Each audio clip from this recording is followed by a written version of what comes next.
Here we are over in Manchester city centre this morning. In the middle of town centre, no roof access. Had to climb out through the Hayes Travels window. Climb up them ladders there, along that wall. Installed the Starlink up there on a 9x9 galvanised bracket. 4-foot mast to clear this wall line. Clip the cable along the top, down the edge,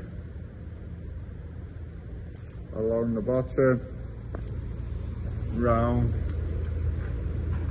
through with them cables there. It then goes into that cupboard there where I've drilled through the false floor, which lead me out above the false ceiling downstairs. I've then routed the cable round, through the wall and into the comms cabinet, where sits the grey tech router and all the networking devices. This is Aaron, professional Starlink installation.